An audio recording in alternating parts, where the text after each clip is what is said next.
I believe very sincerely that the CIA is correct when they teach and talk about blowback. When we went into Iran in 1953 and installed the Shah, yes, there was blowback. The reaction to that was the taking of our hostages, and that persists.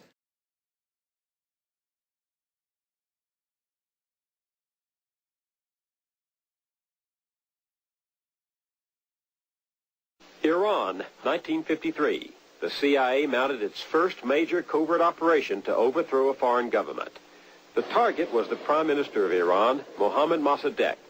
He held power legitimately through his country's parliamentary process, and he was popular.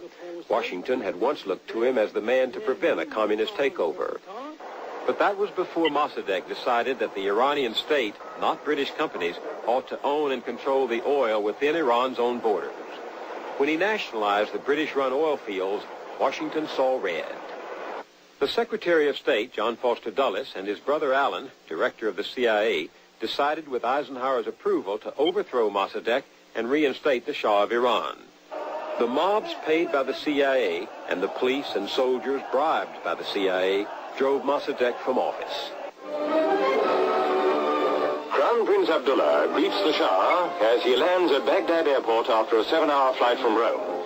The King of Kings was back in control and more pliable than Mossadegh. American oil companies took over almost half of Iran's production. U.S. arms merchants moved in with $18 billion of weapons sales over the next 20 years. But there were losers.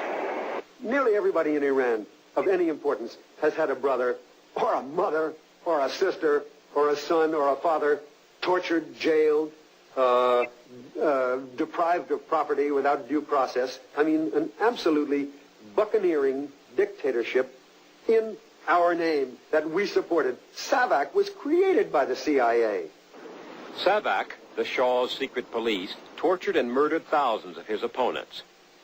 General Richard Secord and Albert Hakim, whom we met earlier, were among those who helped supply the Shah's insatiable appetite for the technology of control. But the weapons and flattery heaped by America on the Shah blinded us to the growing opposition of his own people. They rose up in 1979 against him.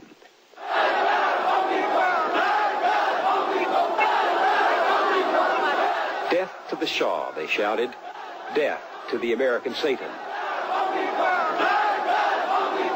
Khomeini is a direct consequence, and the hostage crisis is a direct consequence, and the resurgence of the Shia is a direct consequence of the CIA's overthrow of Mossadegh in 1953.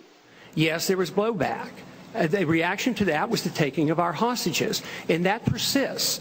And if we ignore that at our own risk. That if we think that we can do what we want around the world and not incite hatred, then we have a problem. They don't come here to attack us because we're rich and we're free. They come and they attack us because we're over there.